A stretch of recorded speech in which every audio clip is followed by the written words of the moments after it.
الرحمن الرحیم مصنف نے صدق اور کذب سے متصف ہونا علیکم السلام یہ صفت قرار دی ہے خبر کی،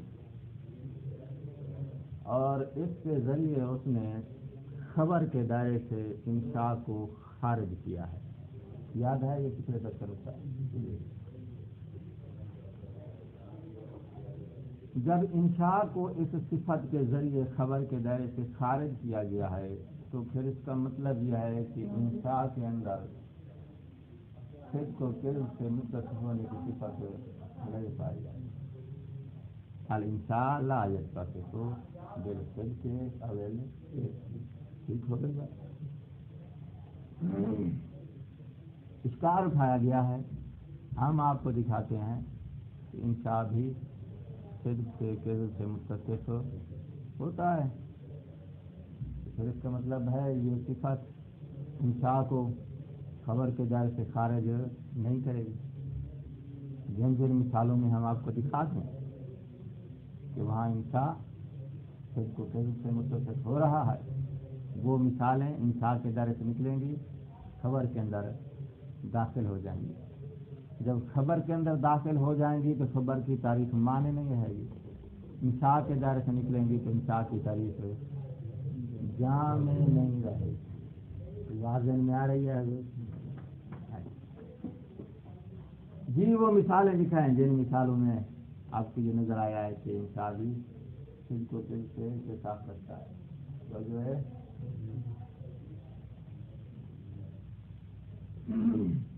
تین مثالیں دی ہیں اس نے، ایک استفہام کی، ایک تمنا کی اور ایک سوال کی۔ سوال سے مراد ہوتا ہے جیسے وہ بھکاری لوگ بھیک مانگتے ہیں، یہ ہم ایک ہے سوال پوچھتے ہیں جس کو عربی میں استفہام کہتے ہیں، اور ایک ہوتا ہے بھیک مانگتے ہیں اسے عربی میں سوال کہتے ہیں۔ فرق سمجھ میں آیا؟ تو ایک آدمی جو ہے وہ بھیک مانگتا ہے کسی سے، اور جو چیز مانگ رہا ہے وہ چیز اس کے پاس ہے، اس کا مطلب یہ ہے کہ اس نے جھوٹ سے مانگا ہے، ٹھیک ہے نا؟ طلب السائل الغنی، سوال کرنے والا غنی ہے، جس چیز کو وہ مانگ رہا ہے وہ چیز اس کے پاس موجود ہے، تو اس کا سوال اب بتاؤ سچ ہے یا جھوٹ ہے؟ جھوٹ۔ اور اگر واقعاً وہ خالی جیب ہے، اس کے پاس وہ چیز موجود نہیں ہے اور وہ سوال کر رہا ہے، تو پھر اس کا بھیک مانگنا سوال کرنا سچ ہے جھوٹ ہے؟ تو اس کا مطلب چیز موجود ہو تو وہ سائل جھوٹا کہلائے گا، موجود نہیں ہے تو وہ سائل سچا کہلائے گا۔ اور سوال قسم ہے انشاء کی، متصف ہو رہی ہے صدق سے بھی دوسرے انسان۔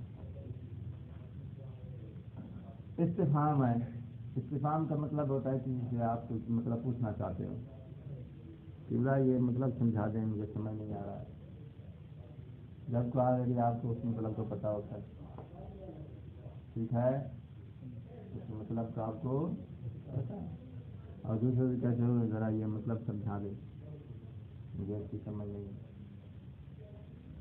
وہ اب یہ استفہام کرنے والا جبکہ اس عبارت کا اس مطلب کا اس کو علم ہے، اس کا استفہام کیا کہلائے گا؟ علیکم السلام، علیکم السلام۔ یہ استفہام کیا کہلائے گا؟ اسے کیا باور کرا رہا ہے کہ مجھے سمجھ نہیں ہے، سمجھا دے، جبکہ اس سے پہلے اس مطلب کی سمجھ ہے، تو پھر اس کا استفہام کیا کہلائے گا؟ اور اگر واقعاً اس مطلب کا اسے علم نہیں ہے اور پھر جا کے اپنے سینئر سے استاد سے کتاب سامنے رکھ کے کہتا ہے کہ مطلب سمجھا دو، تو یہ کیا ہوگا؟ استفہام صادق ہوگا۔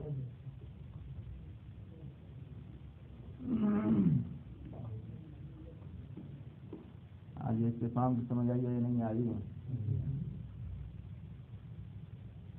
وعلیکم السلام، علیکم السلام۔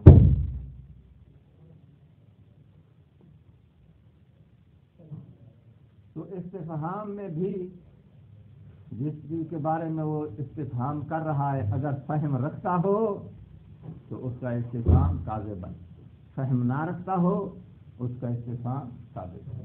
تمنا میں آ جائے یار یہ موبائل کتنے کا ہے؟ $5 کا۔ او میرے پاس بھی کاش کبھی ہوتا نا، تمنا ہے، ٹھیک ہے نا۔ آج یہ بعض دفعہ مولوی صاحبان کی جیب میں وہ چیز پہلے سے موجود ہوتی ہے، مومنین سے ہتھیانے کے لیے اس طرح جائے وہ زبان دکھلانے میں پڑا کچھ ہو گیا نا، کرتے ہیں مولوی صاحبان سے نہیں کرتے، تو اب وہ چیز جو اس کے پاس پہلے سے موجود ہے اور دوسرے کو محسوس کروا رہا ہے کہ یہ میرے پاس نہیں ہے، میرے پاس تو اس کی حسرت ہے۔ تو حسرت کا مطلب یہ ہے کہ یہ چیز میرے پاس موجود نہیں ہے، جو چیز موجود ہو اس کی حسرت نہیں کی جاتی۔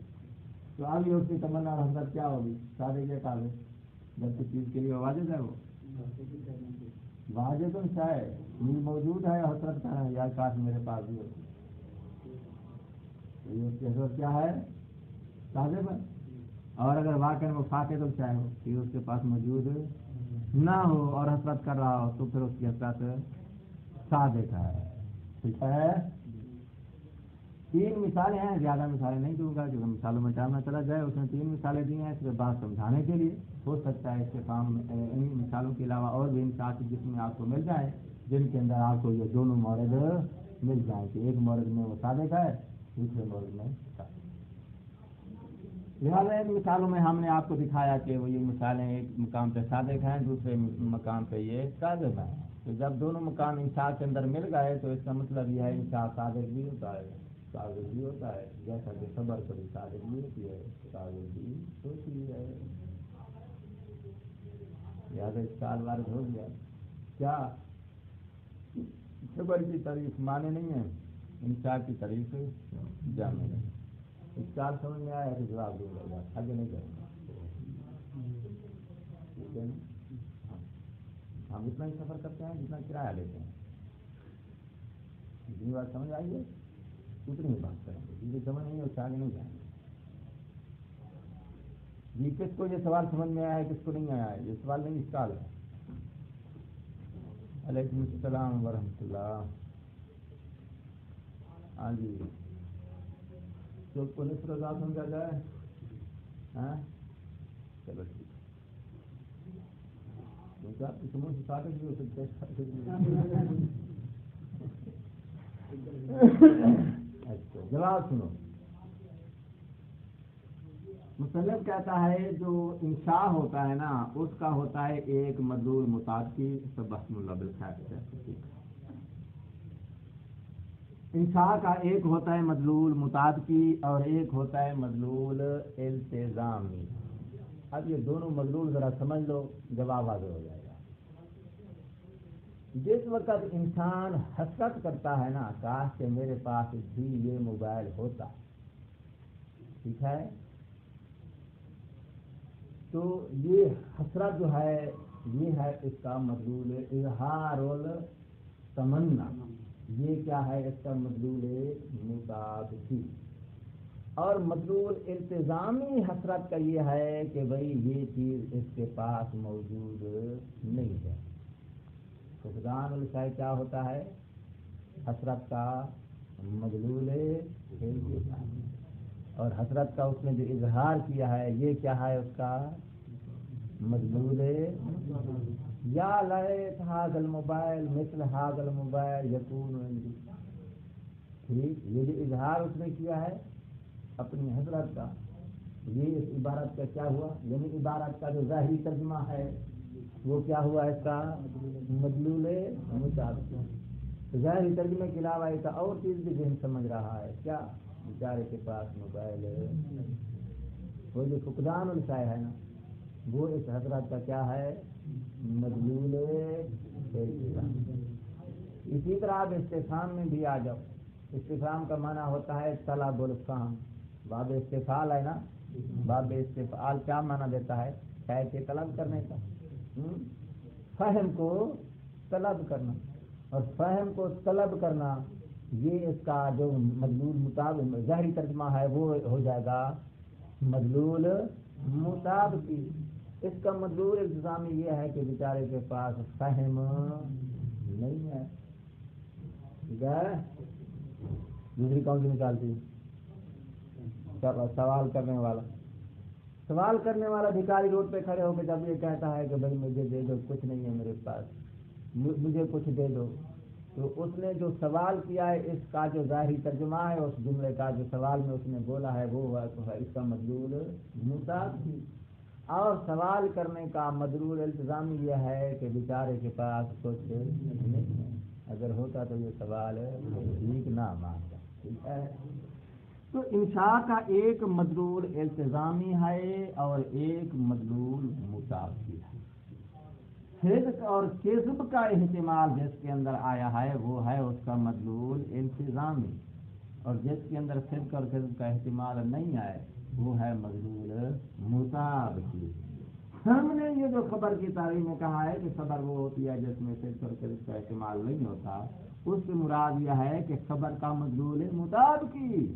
اور ہم نے جو کہا ہے کہ انشاء وہ ہوتا ہے جس کے اندر صدق اور کذب لا یتصف بالصدق والکذب، اس سے مراد ہمارا انشاء کا ہے مدلول مطابقی. لہذا تم نے انشاء کی جن مثالوں میں ہمیں صدق اور کذب کا اتصال دکھا ہے وہ انشاء کا مدلول مطابقی نہیں ہے، مدلول التزامی ہے. اور تعریف میں جب یہ کہتے ہیں ہم کہ انشاء جو ہے ان سے متصل نہیں ہوتا، اس وقت انشاء سے مراد انشاء کا مدلول مطابقی ہوتا ہے. ٹھیک ہو گئی بات. لہذا مصنف نے کہا ہے کہ پھر اس شبہے کو، اس اجمال کو دور کرنے کی خاطر مناسب ہے تعریف کے اندر، خبر اور انشاء کی تعریف کے اندر لفظ لذات ہی کا اضافہ کر دیا جائے تاکہ لفظ لذات ہی کا اشارہ ہو جائے گا اس میں مدلول مطابقی کی طرف، کہ اس سے پھر یہ شبہ ختم ہو جائے گا. عبارت یوں بنے گی: خبر یا قضیہ وہ ہے جو صدق اور کذب کے احتمال رکھتا ہو لذات ہی. انشاء وہ ہے جو صدق اور کذب سے متصف نہ ہو سکتا ہو لذات ہی. لذات ہی کہہ کہ ہم وہ التزام والی جانب کو خارج کر دیں گے جو کہ متصف ہو سکتی ہے. اس کا دفعہ ہوا یا نہیں ہوا؟ وَلِأَجْلِ أَن يَكُونَ التَّعْرِيفُ دَقِيقًا، تاکہ تعریف دقیق ہو جائے. کون سی تعریف؟ خبر اور انشاء کی. کیا کرنا چاہتے ہو بھائی اس کو دقیق بنانے کے لیے؟ نزید علیہ، تعریف کے اوپر اضافہ دے رہے ہیں کلمۃ لذات، لفظ لذات. فنقول، تو اب تعریف یوں بنے گی: القضیہ، تو القضیہ یعنی خبر، ہے المرکب التام، ایسے مرکب تام کو خبر اور قضیہ کہتے ہیں. الذی یصیح عن ناصفہ، صحیح ہوتا ہے جس کو آپ متصف کریں صدق سے، اول کذب، کذب سے، لذات ہی یعنی ذاتی طور سے وہ اس صفت سے متصف ہو سکتا ہے. ذاتی طور سے مراد اس کا مدلول متعدد ہو.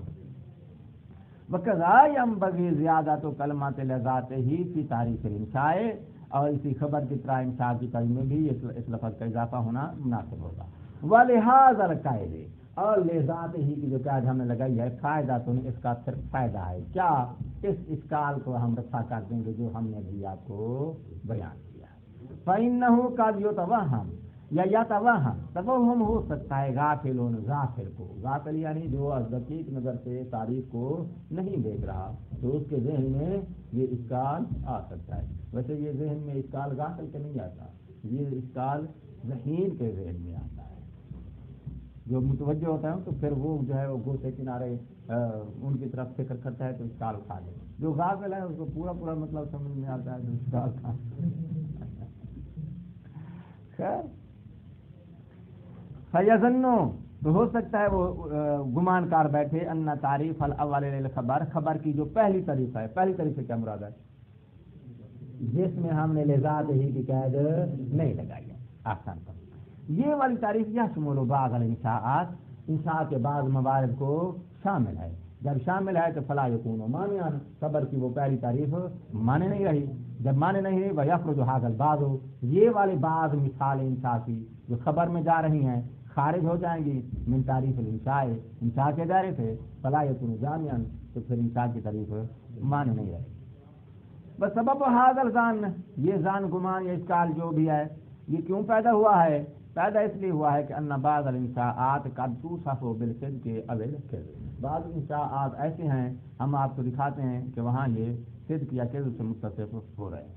کما لو استفہم شخص عن شیء یعلمہ، ایک بندہ استفہام کرتا ہے ایسی چیز کے بارے میں یعلمہ جس کو وہ پہلے سے ہی جانتا،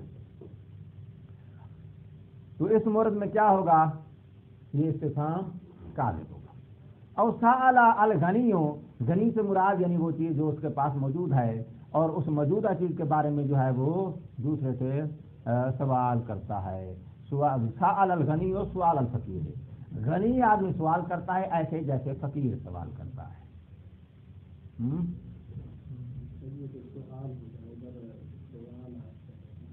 جو اچھا لگے رکھ لو۔ او تمنا انسان شیئا، یا انسان ایک ایسی شے کی حسرت کرے ہو واجد لہو، جو چیز اس کے پاس پہلے سے موجود ہے، تو ان تینوں مثالوں میں کیا ہوگا؟ وہ حسرت تعریف ہے۔ فَإِنَّ تو یہ تینیں مثالیں جو ہے نرمیہم بالکذب، یہ مثالیں ہم پیش کریں گے کذب کی، وفی عین الوقت، اور پھر یہی مثالی نقول ہم کہہ سکتے ہیں للمستفہم الجاہل، اگر وہ استفہام کرنے والا جاہل ہے، والسائل الفقیر، سوال کرنے والا فقیر ہے واقعاً، والمتمنی الفاقد الیاس، اور تمنا کرنے والا چیز کہ وہ فاقد ہے، یائس مایوس ہے، نہیں رکھتا ہے اپنے پاس۔ انہم صادقون، ٹھیک ہے۔ ومن المعلوم ان الاستفهام والطلب بالسؤال والتمني من الاقسام من اقسام الاشارہ، آپ جانتے ہیں کہ استفہام کرنا اور سوال کے ذریعے کسی چیز کو طلب کرنا اور تمنا کرنا یہ ساری استفہام انشاء کی ہی قسمیں ہیں، لہذا ایک بار جو ہے یہی قسمیں صادق ہیں، دوسری بار کاذب ہیں، لہذا متصف ہو گئے۔ ولکن اذا دققنا هذه الامثله واشباهها، ان مثالوں میں اگر ہم ذرا دقیق نظر سے دیکھیں یار تافی و حاضر الظن، یہ اس کا دفع ہو جاتا ہے، لأننا، یہ جواب ہے، ہم نجد پاتے ہیں ان الاستفہام الحقیقی لا یکون الا عن جہل، حقیقی استفہام وہ ہوتا ہے جو جہالت کی صورت میں کیا جائے، فہم کا مطالبہ حقیقی وہی ہے جو آپ عدم فہم کی صورت میں کسی سے کرتے ہیں۔ والسؤال لا یکون الا عن حاجت، حقیقی سوال وہ ہے جو حاجت کے وقت کیا جائے۔ والتمنا لا یکون الا عن فقدان، اور حقیقی حسرت وہی ہے جو چیز کے فقدان کے وقت کی جاتی ہے۔ فهذه الانشاءات تدل بالدلالة الالتزامية على الاخبار عن الجهل او الحاجة او اليأس، اور یہ مثالیں جو ہیں انشاء کی، ان مثالوں کے اندر دلالت الزامی پائی جاتی ہے، کس بات پہ؟ اس حقیقی نقطے پہ۔ حقیقی نقطہ کون سا؟ استفہام میں حقیقی نقطہ کیا ہے؟ لا یکون الا عن جہل، علیکم السلام، وہ جہالت ہے، حاجت ہے، یاس یعنی مایوسی ٹھکرا۔ فیکون الخبر المدلول علیہ بالالتزام، تو اب وہ خبر جو مدلول التزامی بن رہی ہے ان مثالوں میں، هو الموصوف بالصدق او الکذب، وہ متصف ہو رہی ہے صدق اور کذب سے، لا ذات الانشاء، انشاء کی اپنی ذات اپنا مدلول متعاطی متصف نہیں ہے۔ فالتعریف الاول للخبر فی حد نفسه لا یشمل هذه الانشاءات، تو خبر کی پہلی تعریف بھی فی حد نفسه، یعنی فی حد ہی نفسه سے کیا مراد؟ یعنی فی ذات ہی، ان مثالوں کو شامل نہیں ہے۔ ولیکن لاجل التصریح، لیکن ہم نے صراحت میں لانا چاہتے ہیں، تصریح کرنا چاہتے ہیں، بذالک، اس نقطے کی کہ خبر کی تعریف ان مثالوں کو شامل نہیں ہے، دفعا للالتباس، تاکہ التباس شبہ دفع ہو جائے، تو نضیف کلمۃ لذات ہی، اضافہ دیں گے تعریف کے اندر لذات ہی کے لفظ۔ ولأن هذه الانشاءات المذکورہ، اور یہ مثالیں جو انشاءات کی ہم نے دی ہیں، لئن اتصفت، اگرچہ متصف ہو رہی ہیں صدق اور کذب سے، لیکن لیس هذا الوصف لذاتها، لیکن یہ صدق اور کذب والا جو اتصاف ہے لذاتها، انشاء کی ذات کو حاصل نہیں ہوا، بل لاجل مدالولها الالتزامیہ، انشاء کی مدلول التزامی کو یہ اتصاف حاصل ہو رہا ہے، تو لہٰذا یہ لذات ہی کا لفظ ہے لگا دیں گے تو تعریف کلیئر ہو جائے گی کہ انشاء وہ ہے یہ لذات ہی صدق اور کذب سے متصف نہیں ہوتا۔ جی اب بتاؤ کچھ سمجھ میں آیا ہے نہیں آیا ہوگا ٹائم کیا ہے؟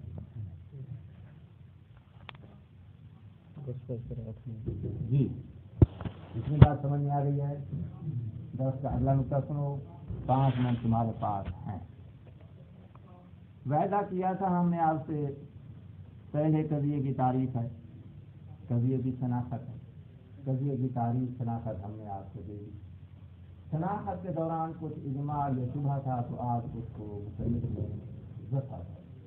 لہذا امید کی جاتی ہے آپ سے کہ خبر قضیہ ان چیزوں کی آپ کو شناخت حاصل ہو گئی. قضیہ کسے کہتے ہیں، خبر کسے کہتے ہیں. منطقی اصطلاح میں یہ لفظ ہے تو اس کا معنی یہ کیا ہے. ہماری اپنی زبان میں جو لفظ بولے جاتے ہیں اس کے متبادل یہ کیا چیز ہے. یہ سارا بایو ڈیٹا میں نے پچھلے درسوں میں کھول دیا ہے. ٹھیک ہے.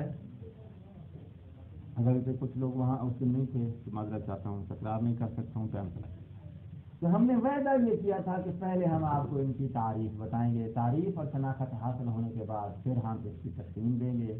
تقسیم اور اقسام مکمل ہونے کے بعد پھر قضیے کے احکام بیان کریں گے. تعریف والا حصہ مکمل ہو گیا. اب ہم شروع کرنے لگے ہیں تقسیم والا حصہ. پہلی تقسیم کے تحت قضیے کی 2 قسمیں ہیں، حملیہ اور شرطیہ. کس کی تعریفیں ہیں یہ دو؟ کس کی قسمیں ہیں دو؟ قضیے. پہلی تقسیم کے تحت قضیے کی خبر کی کتنی قسمیں ہیں؟ 2. نمبر 1 حملیہ اور شرطیہ. طے ہو گئی نا بات؟ دیکھو ابھی آپ نے کہا ہے کہ انشاء خبر سے خارج ہے. کہا یا نہیں کہا؟ یاد ہے آپ کو؟ آپ نے انشاء کو خبر کے دائرے سے خارج کیا ہے اور آپ نے کہا ہے کہ انشاء جو ہے خود کر کے سے متصف نہیں ہوتا، اور آپ نے انشاء کو سائڈ پہ لگا دیا ہے کہ انشاء کی اب ضرورت نہیں ہے. ہم بحث کریں گے کس طریقے سے؟ خبر سے، قضیے سے جس کے اندر خود کر کے کا احتمال بھائی تحقیق وہاں دی جاتی ہے جہاں تحقیق کی ضرورت ہو. ٹھیک ہے نا. صدق اور کذب کی تحقیق تو کب دیں گے ہم؟ جب اس کے اندر صدق اور کذب کا احتمال. اور اگر آپ کو پکی بات ہو کہ یہ ہے ہی ثابت تو وہاں تحقیق کی ضرورت ہے. انشاء کے اندر صرف صدق ہوتا ہے، کذب ہوتا ہی نہیں. توجہ ہے. انشاء کے اندر صرف صدق ہوتا ہے، کذب اس کے اندر نہیں ہوتا، جس کی وجہ سے انشاء کی تحقیق کی ضرورت نہیں ہے. خبر اور قضیے کے اندر صدق اور کذب دونوں کا احتمال ہوتا ہے، اس لیے اس کے اندر تحقیق کی ضرورت ہے. تو اب ساری منطق ہم آپ کو پڑھائیں گے جو تحقیق کے لیے آپ کو کام دیں گے. کس کی تحقیق؟ کسی خبر کی، کسی قضیے. ٹھیک ہے نا. انشاء کو ہم نے اس دور سے خارج کر دیا ہے کیونکہ وہ تحقیق کی احتیاج نہیں رکھتا ہے. اچھا ابھی ہم نے کہا ہے کہ قضیے کی 2 قسمیں ہیں، حملیہ اور شرطیہ. ٹھیک ہے. حملیہ اور شرطیہ. اور شرطیہ کس کی قسم ہے؟ انشاء. ٹھیک ہے. شرطیہ کس کی قسم ہے؟ انشاء کتنی ہے؟ تو 10. انشاء اگر 10 ہیں تو پھر کہڑے کیوں رول مل جا آتا یا نہیں آتا ہے؟ سوری شرطیہ جملہ شرطیہ آتا ہے یا نہیں آتا ہے؟ جملہ شرطیہ وہاں انشاء میں آتا ہے. ادھر آپ نے کس کی قسم بنا دیا ہے؟ خبر کی. جب خبر کی قسم بنا دیا تو مطلب پھر یہ ہوا یہ انشاء کی قسم نہیں ہے، خبر کی قسم ہے. خبر کی قسم ہے تو مطلب یہ کہ صدق کر کے سے متصف ہوتا ہے. تو بات میں آ رہی ہے نہیں آ رہی؟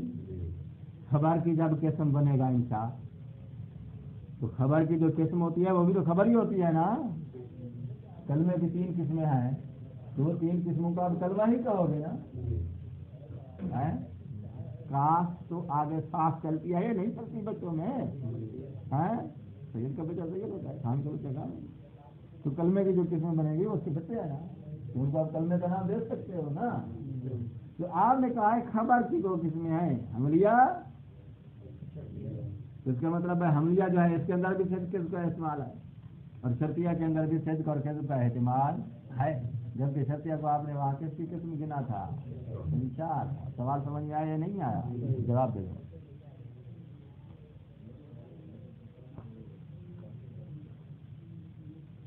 ہاں جی،